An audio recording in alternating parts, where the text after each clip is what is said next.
ക്രിസ്തുവേശുവിൽ എല്ലാ പ്രിയപ്പെട്ടവർക്കും വന്ദനം. ഇന്നത്തെ അനുദിന മന്നയിൽ കർത്താവ് നമ്മോട് ഇടപെടുന്ന ദൈവത്തിൻ്റെ ശബ്ദം സങ്കീർത്തനക്കാരനായ ദാവീദിനാൽ എഴുതപ്പെട്ട 18-ാം സങ്കീർത്തനത്തിൻ്റെ 6-ാമത്തെ തിരുവചനം. അതിപ്രകാരമാണ് പറയുന്നത്: ഞാൻ കഷ്ടതയിൽ യഹോവയെ വിളിച്ചപേക്ഷിച്ചു, എൻ്റെ ദൈവത്തോട് തന്നെ നിലവിളിച്ചു. അവൻ തൻ്റെ മന്ദിരത്തിൽ നിന്ന് എൻ്റെ അപേക്ഷ കേട്ടു. തിരുമുമ്പിൽ ഞാൻ കഴിച്ച പ്രാർത്ഥന അവൻ്റെ ചെവിയിലെത്തി. പ്രിയപ്പെട്ട ദൈവത്തിൻ്റെ പൈതലേ, ദൈവത്തോട് നിലവിളിക്കുന്ന നിലവിളികൾക്ക് മറുപടിയുണ്ട്.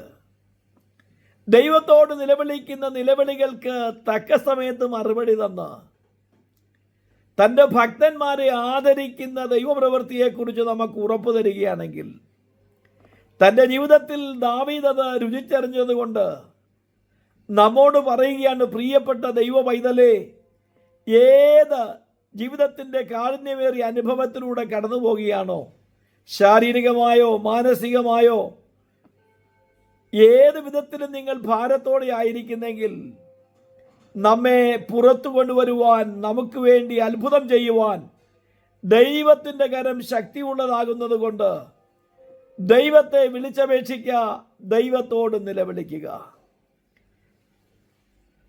യെശയ്യാ പ്രവാചകന്റെ പുസ്തകം 38-ാം അധ്യായം പഠിക്കുമ്പോൾ നമുക്കൊരു വ്യക്തിയെ കാണാൻ കഴിയുന്നുണ്ട്. യഹൂദ രാജാവ് ഹിസ്കിയാവ് തൻ്റെ ജീവിതത്തിൽ ദൈവത്തിന് ഹിതകരമായ കാര്യങ്ങളൊക്കെ ചെയ്തു.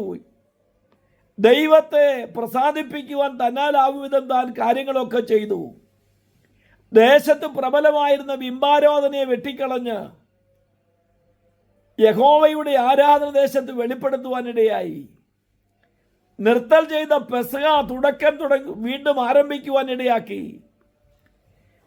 യഹോവയ്ക്ക് പ്രസാദമായിട്ടുള്ളതൊക്കെ ഹിസ്കിയാവ് ചെയ്തെങ്കിലും ഇപ്പോൾ ദൈവത്തിൻ്റെ പ്രവാചകനായ യെശയ്യാവ് വന്ന് ആലോചന അറിയിക്കുക: നീ മരിച്ചു പോകും, നിന്റെ ഗ്രഹകാര്യം ക്രമത്തിലാക്കുക.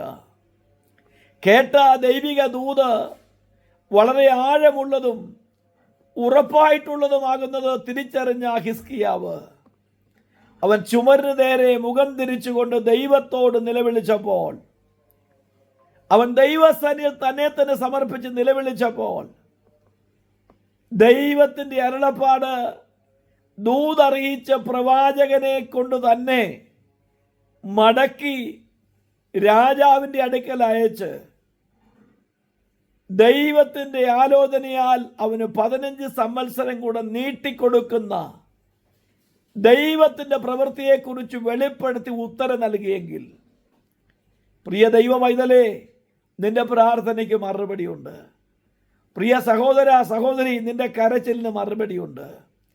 നീ ദൈവത്തോട് കഴിക്കുന്ന അപേക്ഷ അത് മറന്നു കളയുകയില്ല, ഉപേക്ഷിക്കുകയില്ല.